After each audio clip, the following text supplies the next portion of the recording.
Días, bienvenidos a una sesión de Jueves Enfermero más.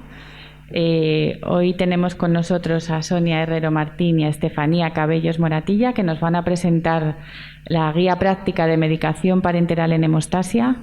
Como todos sabemos, el tratamiento, el manejo de la anticoagulación y el sangrado siempre ha sido un tema de mucho interés para todos los profesionales sanitarios y ellas nos van a ayudar un poquito hoy con sus conocimientos. Muchas gracias, chicas.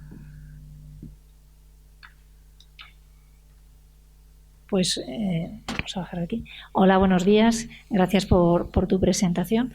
Y bueno, pues no es la primera vez que nos acercamos desde el área de hemostasia a los Jueves Enfermeros y ya hemos realizado en otras ocasiones talleres con enfermería.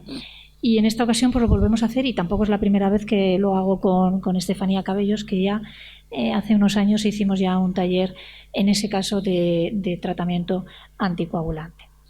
Pues hoy nos es muy bueno, pues es un placer presentarles esta guía de medicación parenteral hemostasia que se publicó este año, en mayo de 2022, y que es el fruto de 2 años de trabajo de 4 compañeras enfermeras, de Vicky Alonso, de Marta García Augusto, de Soraya Cuevas, Estefanía Cabellos y yo también como coordinadora. Y del trabajo de esos 2 años pues salió esta guía, que es una guía que yo creo que ha quedado muy completa, como todo mejorable, pero como un primer acercamiento a todo el arsenal terapéutico que tenemos en la hemostasia y que para muchos es desconocido, pues yo creo que puede ser de gran ayuda.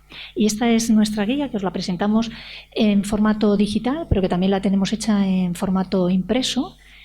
Y bueno, pues primero tiene unos capítulos que incluimos de introducción, por decirlo así, a lo que es la hemostasia. Y la hemostasia efectivamente pues es eso, es mantener de alguna manera nuestro torrente circulatorio en un estado fluido. Y siempre que hay un daño o una integridad de un vaso vascular, pues se pone en marcha lo que es de manera escalonada una vasoconstricción, un tapón hemostático y posteriormente, lógicamente, tiene que haber una reparación para que vuelva a ser fluido y tengamos todos estos mecanismos balanceados. Y precisamente de hemostasia y de los fármacos hemostáticos es de lo que hemos reunido en esta guía, que conlleva más de 45 fármacos en este área. Y bueno, yo creo que nos ha quedado una guía que además podemos trabajar en ella y si queremos podemos escribir pues nuestras anotaciones. Por ejemplo, aquí podemos poner el papel principal de la trombina como apuntes nuestros dentro de los apuntes que podemos hacer en la hemostasia, porque efectivamente la hemostasia, que siempre es muy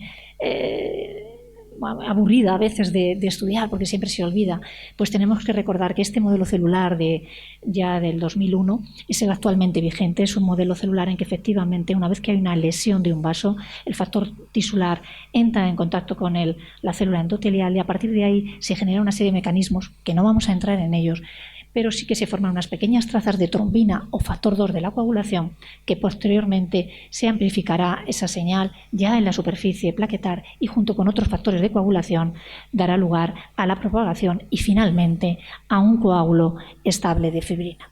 Todo ello, y para recordar todos los factores, está en nuestra guía. Y dependiendo cada uno de esos factores, como hemos visto, si hay una alteración quali o una alteración cuantitativa de alguno de esos factores, tenemos diversas patologías. Una de las patologías más frecuentes, no digamos más frecuentes, más conocidas, aunque no la más frecuente dentro de las coagulopatías, es la hemofilia A. Si nos acercamos a la hemofilia A en nuestra guía, pues tenemos que recordar que es el déficit de factor 8 de la coagulación. Y ese déficit de factor 8 de la coagulación también tenemos que recordar que es una enfermedad hereditaria ligada al sexo y que dependiendo la cantidad de factor 8 residual que tenga el individuo, la tendremos una gravedad cuando es menos del 1% de factor residual, una hemofilia ya no grave sino moderada cuando estamos entre un 1 y un 5% de factor residual, y leve cuando tenemos más de un 5% de factor 8. Y dependiendo de esa cantidad de factor residual que tengamos, así será nuestra clínica hemorrágica, que en ocasiones en los pacientes graves es incluso espontánea. Son además hemorragias que son hemorragias profundas, hemorragias en articulaciones y en hemorragias musculares.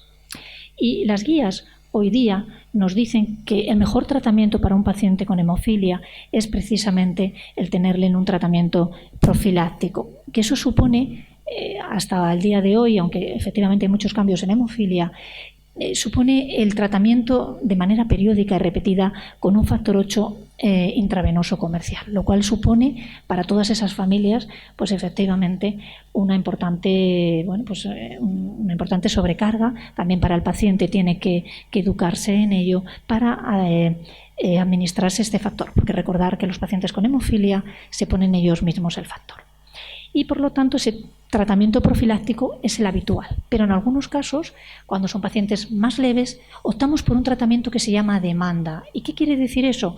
Pues el tratamiento a demanda quiere decir que solo lo ponemos cuando hay una clínica de sangrado o una cirugía, es decir, que no se pone nada más que en situaciones agudas, por decirlo así, o puntuales. Es muy importante y que todos tengamos claro, y por eso lo hemos incluido, que dependiendo del factor que usemos, dependiendo del factores del paciente, como es la edad, el peso, la vida que lleve, tenemos que tener en cuenta la farmacocinética de nuestro factor. Y por eso hemos incluido unos datos de farmacocinética de cómo podemos valorar la farmacocinética en nuestro paciente. Y para ello pues hemos incluido ahí unos vídeos con datos de cómo realizar la farmacocinética, que no sé si vamos a tener la suerte de que salgan adelante, porque el hospital con el tema de las redes pues no siempre es posible. En todo caso, sí que lo tenéis aquí, ¿de acuerdo? Y podéis acceder a ello y poder ver cómo se hace la farmacocinética, en qué momento debo sacar las muestras para hacer la farmacocinética a estos pacientes, es decir, para ver cómo puedo ajustar ese tratamiento lo máximo al paciente que yo tengo, teniendo en cuenta su vida y sus características. Es, por lo tanto, una herramienta pues muy útil. Pero bueno, además de hablar de esta coagulopatía, en nuestro libro hablamos de otras coagulopatías, que no voy a entrar en ello, dependiendo la deficiencia del factor de coagulación que tengamos. Y como os he comentado, en el caso de la hemofilia, los pacientes a la vez se autoadministran el tratamiento. Es la única patología, yo creo, que tenemos en que los pacientes de manera intravenosa se administran estos fármacos, con lo cual hemos querido hacer un guiño a la hemofilia y hemos también elaborado desde nuestra sección de hemostasia y junto con la unidad de información del hospital una serie de vídeos y de información divulgativa para todas esas familias y pacientes, porque además esta guía, dado que también tiene muchos fármacos intravenosos que utilizan en la hemofilia, puede ser de gran ayuda. Esto podéis acceder a ello a través de nuestro libro o a través también de YouTube, y son trabajos que hemos realizado a lo largo de nuestra vida profesional en el área de la hemostasia. Aprovecho también para dar las gracias a la unidad de información que pues quedó, la verdad, francamente, yo creo, útil. Además de la hemofilia, también tenemos pues otras complicaciones que no vamos a entrar en ellas, pero en otras ocasiones no son problemas congénitos ni son déficit de factores, sino a veces lo que nos enfrentamos son a pacientes que tienen un problema de sangrado, y sangrado por la medicación que toman. Es el sangrado de los anticoagulantes. En este caso, nos vamos a centrar sobre todo en el sangrado de los anticoagulantes por la toma de fármacos antivitamina K, como pueda ser el acenocumarol o pueda ser la warfarina, lo que llamamos el Sintron o el Aldocumar.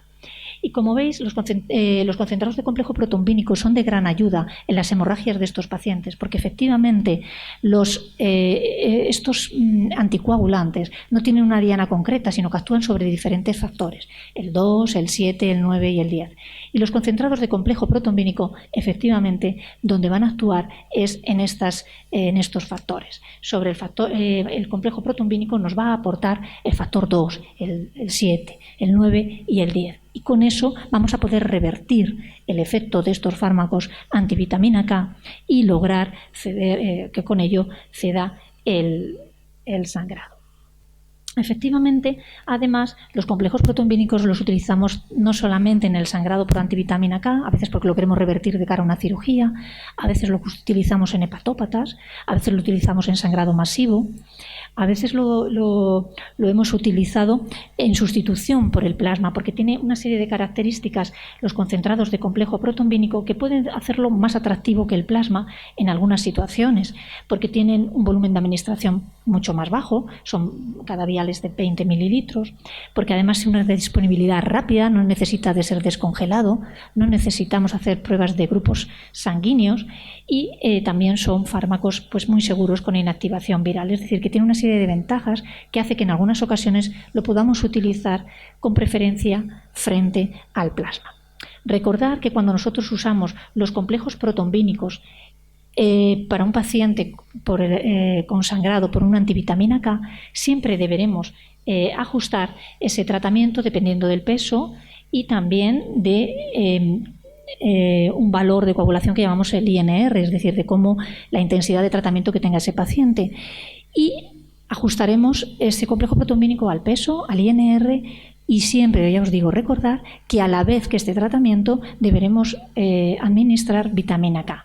El concentrado de complejo protombínico inicia su acción muy rápidamente, en 10 o 20 minutos podemos ver su efecto y vemos cómo el INR nos baja, pero luego puede haber un efecto, pasadas unas pocas horas, puede haber un efecto rebote y una nueva subida de INR. Pues para bloquear ese efecto utilizamos la vitamina K, ¿de acuerdo? Luego lo veremos un poquito más despacio. También en algunas ocasiones hemos usado los complejos protombínicos con efecto reversor para los anticoagulantes orales directos, para el apixaban, el edoxaban o para el rivaroxaban, porque el dabigatran tiene su antídoto específico que se llama Prasvin. Bueno, en esas ocasiones utilizaremos el complejo protombínico generalmente con dosis más elevadas. En otras ocasiones utilizaremos el complejo protombínico, que todos los habéis usado y que aquí en el hospital ahora el que tenemos es el Protromples. Ya sabéis que los que hay aquí en España, los 3 que hay, que es el Veriples, el Ortaples y el Protromples, todos tienen 4 factores, el 2, 7, 9 y 10.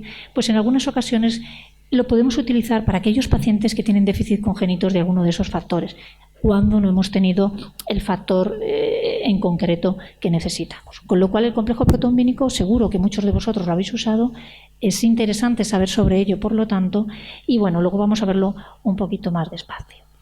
Y dicho esto, pues voy a dar paso a mi compañera Estefanía Cabellos, que nos va a hablar un poquito más de esta guía, de cómo podemos utilizarla, que yo creo que puede ser muy útil.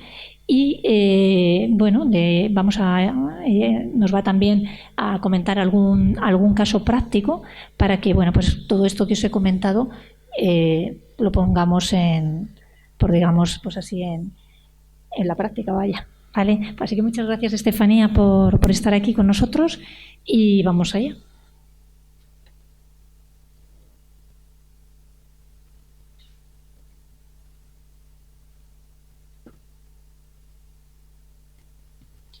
Muchas gracias, Sonia. Pues yo principalmente voy a explicaros pues un poquito lo que es la estructura de esta guía, para que a medida que la vayamos usando pues podamos comprobar que es una guía muy intuitiva de manejar y muy fácil.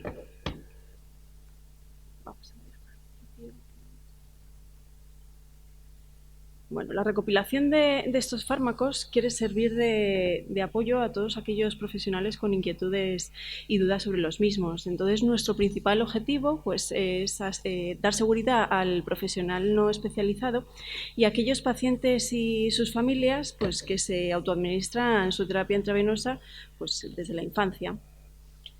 Entonces, la estructura en la que se basa nuestro manual pues, son 2 anexos que vienen al principio, lo que nos facilita la lectura y comprensión del manual, y después una pequeña introducción con conceptos y los fármacos hemostáticos propiamente dichos.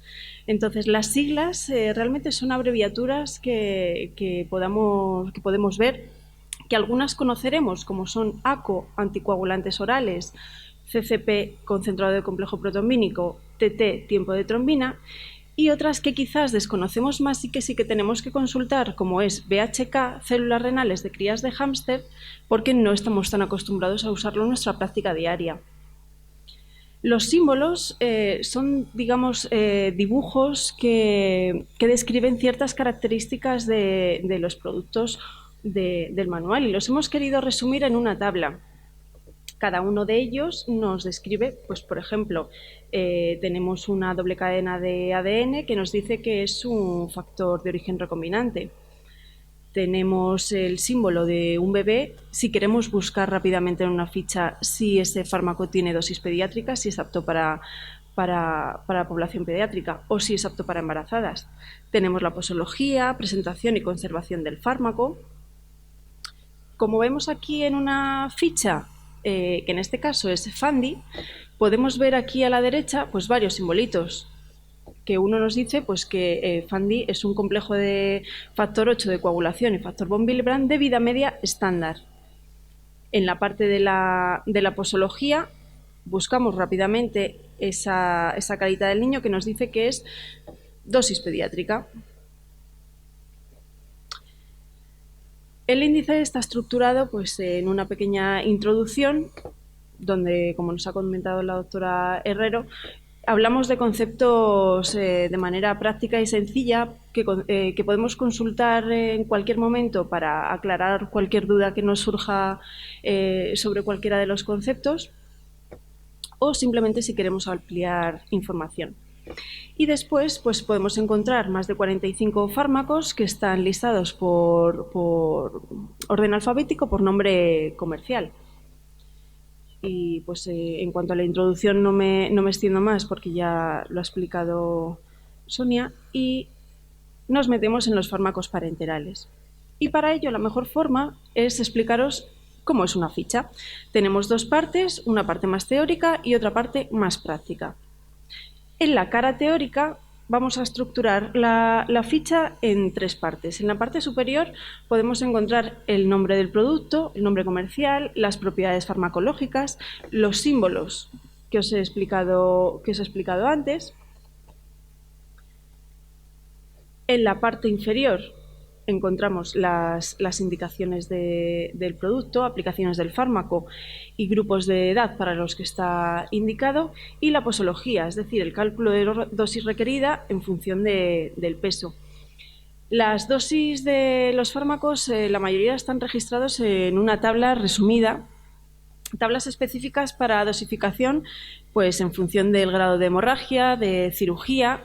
Ya sabemos que la dosis del paciente debe ser ajustada muy individualmente, pues en función del estado articular, de la edad. Y en la parte rosa, ese cuadrito de la derecha, pues tenemos la presentación y conservación del fármaco. La presentación en cuanto a excipientes o el sistema de reconstitución que lleva el kit para saber cómo tenemos que prepararlo. Y la presentación de los viales en cuanto a las unidades internacionales que tienen, pues nos viene bien conocerla para, en función de la dosificación que tenemos, saber si precisamos 1, 2, 3 viales o cuántos necesitamos. Y en la parte inferior, pues las precauciones especiales de conservación, manipulaciones, si es estable una vez reconstituido, cuánto tiempo es. La segunda parte, que es la otra cara de la ficha, que es la parte más práctica, en la parte superior disponemos, ahí nos sale el dibujo para visualizar el vídeo, pero disponemos de un código QR que si lo enlazamos podemos visualizar cada uno de los vídeos de reconstitución que hemos preparado. Todos están grabados para poder incluso visualizarlo a medida que lo vamos reconstituyendo in situ en para un paciente. Aquí tenemos un pequeño fragmento pasado de manera rápida sobre la reconstitución del FANDI. Habitualmente el vídeo incluye paso a paso la técnica. Hay distintos sistemas de reconstitución, de transferencia, y cada uno de ellos pues tiene sus particularidades.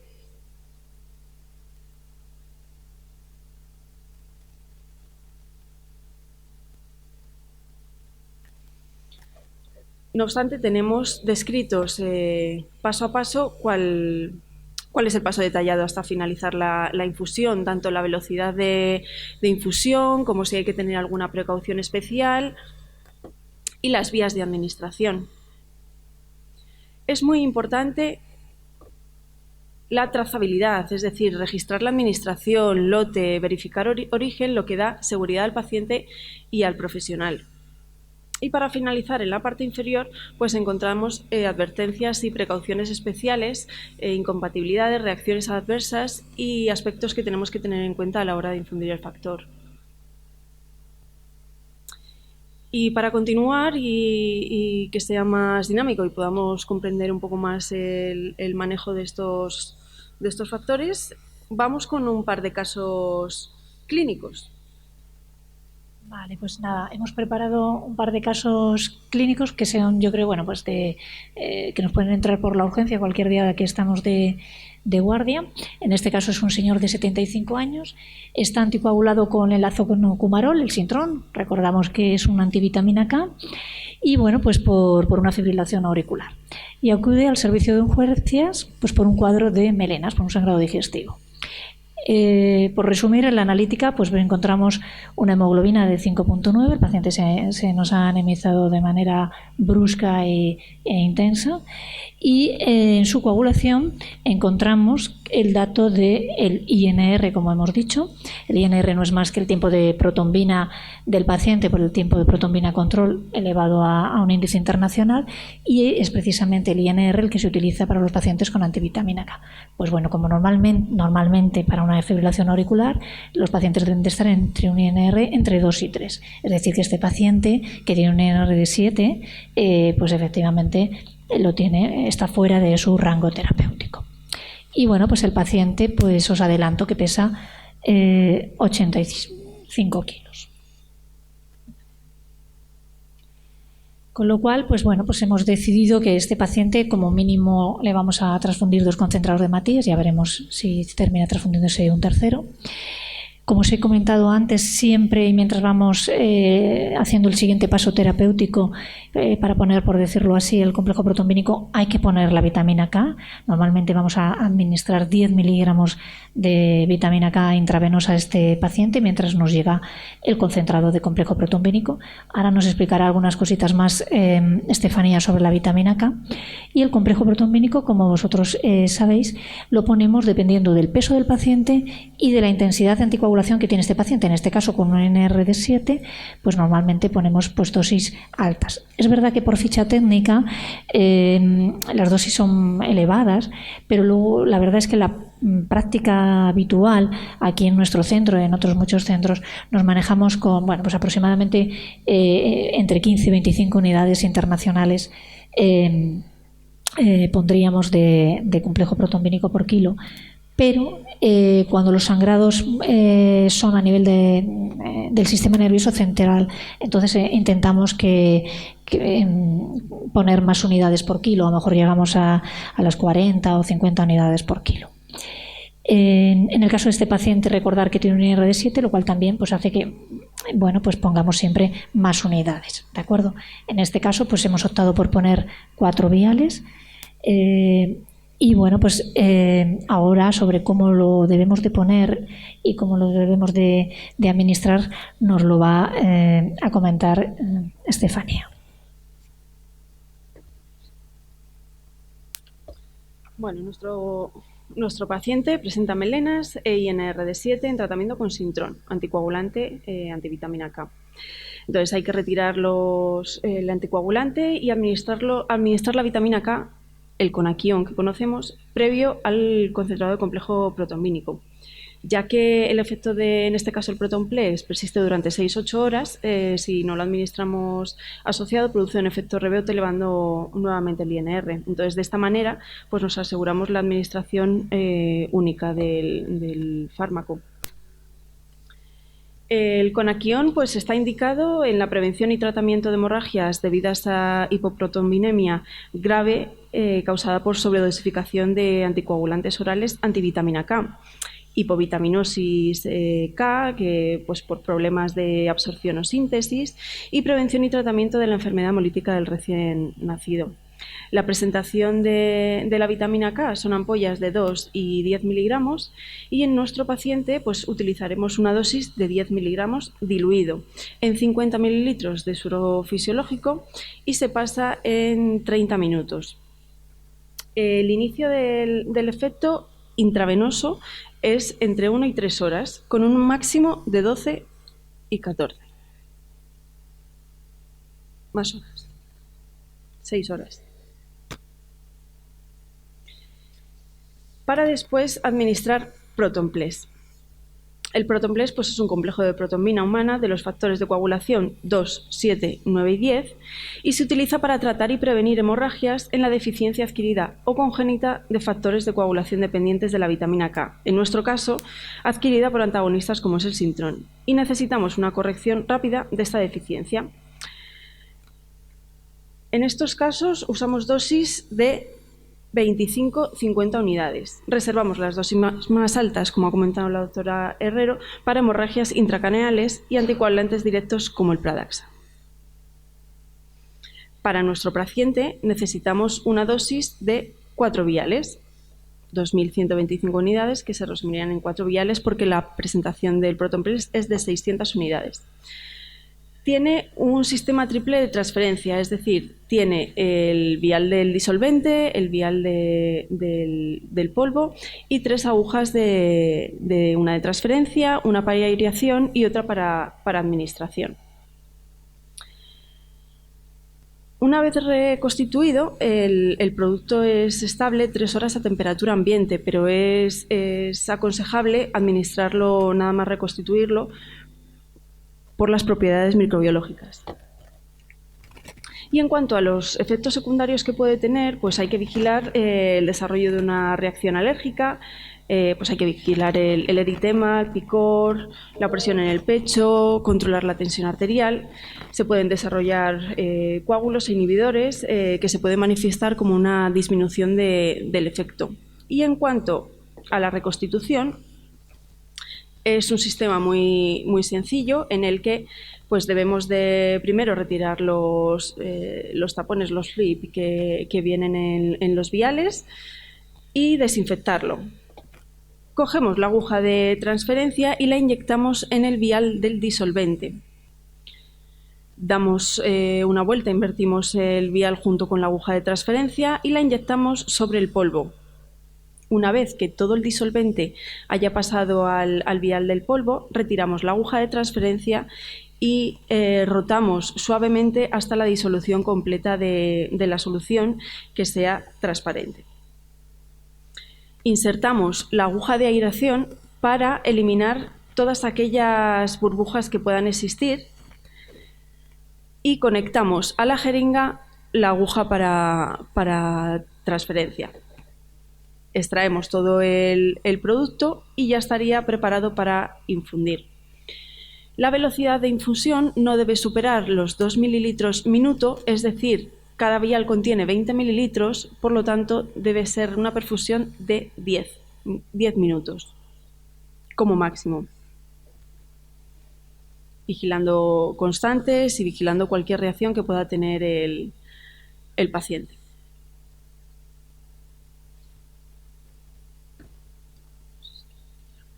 Muchas gracias. Bueno, pues nada, como seguro que muchos de vosotros ya habéis tenido estos casos, pues nada, recalcar eso siempre, el efecto de la vitamina K, normalmente en un paciente con hemorragia digestiva, pues como os ha comentado Estefanía, lo daremos de manera intravenosa, pero como la vitamina K tarda en hacer efecto, vamos poniendo el complejo protonvénico y cuando se acaba un poco el efecto del complejo protombénico, gracias a que hemos puesto esa vitamina K, vamos a mantener ese INR estable, lo más cercano posible a la normalización, ¿vale?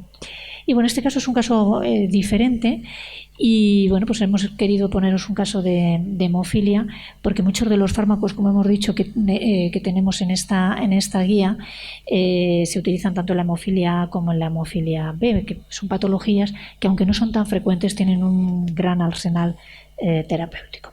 Aquí tenemos a un niño de 7 años diagnosticado de una hemofilia A leve. Recordar que la hemofilia leve quiere decir que tiene más de un 5% de factor 8 de coagulación y que bueno, pues presenta un hemartros, es decir, un sangrado en la articulación de la rodilla derecha en este caso.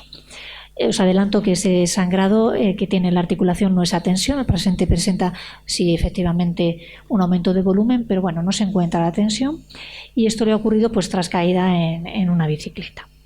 El paciente no está en tratamiento en profilaxis, era un paciente leve que no había tenido muchos problemas hasta ahora y bueno, pues sí que había recibido en alguna ocasión de pequeño tratamiento con Advate, que es un factor 8 comercial que es de tipo recombinante y lo habíamos utilizado, ya os digo, en otras ocasiones y entonces en esta ocasión también para tratar este sangrado articular.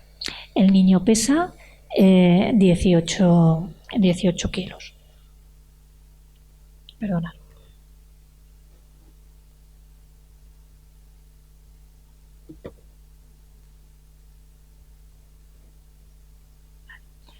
Bueno, el paciente, como he dicho, es un tratamiento que está a demanda y entonces, bueno, pues vamos a, teniendo en cuenta el tipo de sangrado que tiene el paciente, dependiendo el tipo de gravedad de hemofilia que tenga y dependiendo el peso que tenga el paciente, pues decidimos una dosis. En líneas generales, bueno, pues podemos utilizar de entre 40 y 60 unidades para un hemartros y al menos lo utilizaremos durante 2 o 3 días, siempre y cuando hasta que el paciente deje de sentir ese dolor. Hay otras medidas que no son estrictamente poner factor 8 comercial, hay otras medidas que debemos asociar cuando un paciente te viene con hemartros, porque tener en cuenta que bueno, pues, los pacientes con hemofilia pueden tener sangrados repetidos en las articulaciones, a veces incluso espontáneos, no necesitan un traumatismo como en el caso de este chaval, y eso supone, esos sangrados repetidos producen con el tiempo un daño articular, con lo cual hay que evitar este daño articular en estos pacientes, hay que hacer un seguimiento a estos pacientes cercano, no solo con ver el factor 8 que tiene, sino también hacer un estudio articular de manera periódica y estos pacientes pues hay que seguirlos incluso, aunque sean leves, pueden tener daño y artropatía. Con lo cual pondremos el Advate, un tratamiento con factor 8 recombinante intravenoso. Le vamos a recomendar, eso ya lo saben los papás y las mamás, porque este niño lo tenía desde que nació, que no asociaremos nunca al DAL, si vamos, ningún antiinflamatorio ni ninguna aspirina, porque no nos interesa en un paciente con una coagulopatía. Igual que tampoco nos interesan las inyecciones intramusculares. Y en principio este paciente no vamos a hacerle una artrocentesis, es decir, no vamos a avisar al traumatólogo o bien al rehabilitador para que nos haga una extracción de la sangre de la articulación porque no ha venido a tensión. En el caso de que viniera a tensión esa rodilla, podríamos valorar hacer una artrocentesis porque la recuperación sería mayor, más rápida por decirlo así, mejor, pero siempre con cobertura hemostática, es decir, que previamente hemos tenido que normalizarle ese factor 8 poniéndole previamente ese Advate en este caso, ¿de acuerdo? Siempre también en un paciente con un sangrado articular, en este caso, pues en la rodilla, pues hay que darle otras recomendaciones como protección, reposo, frío, compresión, elevación, o sea, otras medidas asociadas a lo que es el factor. Una descarga articular durante las primeras horas, ¿de acuerdo? Es decir, que las primeras horas serán con este tipo de descarga. Y luego pues irá haciendo ejercicios activos y asistidos que pueden iniciarse de forma precoz siempre y cuando ya tengamos aliviado el dolor. Para ello, pues siempre pedimos también ayuda a los rehabilitadores que nos cooperan desde hace años para, bueno, pues para que efectivamente la rehabilitación se lleve a cabo y, bueno, el fisioterapeuta, etcétera. Con lo cual, como la guía ahora mismo es de tratamiento hemostático, pues nos vamos a centrar en el ADVATE y para ello, pues Estefanía nos va a recordar cómo lo tenemos que poner.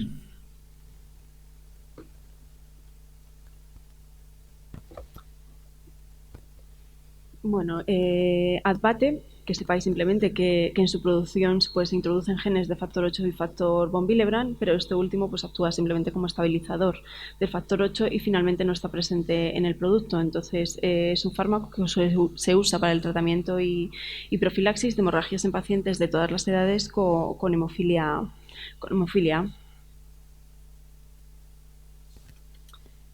Hay que tener en cuenta que la dosis de octoalfa se calcula en función del peso corporal y de los niveles de factor 8 que se quieran conseguir.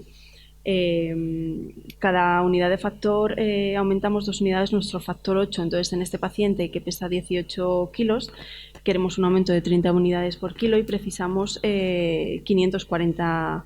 Entonces, utilizaremos un vial de ADVATE de 500. La primera dosis suele ser más alta y pues tiene una vida media de 8 horas. Entonces, pues hay que repetir la infusión para este paciente cada 12 horas, pues para mantener unos niveles adecuados los primeros días, pues hasta el alivio del dolor.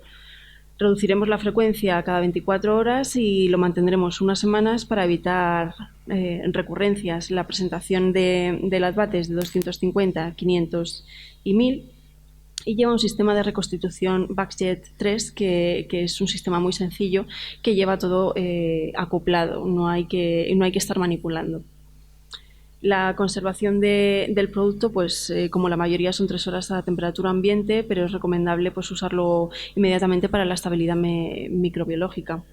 Y en cuanto a los efectos secundarios, pues principalmente son los inhibidores y siempre pues hay que tener en cuenta cualquier reacción alérgica y vigilar al paciente para detectarla a tiempo.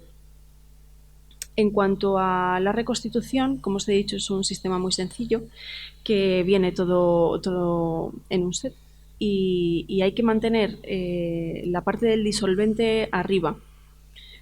Presenta un tapón azul, que no hay que retirarlo hasta que vayamos a extraer el producto. Y entonces, en una superficie firme, podemos presionarlo con firmeza para que el disolvente que está en la parte de arriba se transfiera al vial inferior, que es donde está el polvo. Y una vez pasado completamente, rotamos suavemente para la disolución del producto hasta que adquiera un color transparente. No tiene que tener ningún tipo de color, no tiene que tener partículas. Cualquier producto que nos encontremos con un color amarillo o que sigue presentando partículas, pues deberíamos de desecharlo. Una vez disuelto, ahora sí retiramos el tapón azul y conectamos la jeringa para extraer el producto. Y para ello debemos de voltearlo para que el producto disuelto quede en la parte de arriba y poder extraerlo. La velocidad de infusión son 10 mililitros minuto, es una infusión lenta y hay que controlar la frecuencia del paciente antes y durante la infusión. Cualquier elevación de la frecuencia cardíaca, lo que tenemos que hacer es disminuir el ritmo de infusión o pararla hasta que se estabilice nuevamente. Aquí os dejo pues, un vídeo muy resumido y acelerado de cómo es la reconstitución, que es muy sencilla. Se retira el tapón y se conecta a la jeringa. Y ahí volteamos para poder extraerlo. Como conclusión, pues la formación de los profesionales en la administración de esta medicación parenteral, sobre todo en centros en los que no es habitual su uso, pues reduce los efectos adversos y mejora la calidad de asistencia y la seguridad del paciente y del profesional. Nada, nosotros ya pues despedirnos. Muchas gracias por vuestra atención y nada, pues animaros sobre todo, no independientemente de que vayáis o no a utilizar estos fármacos.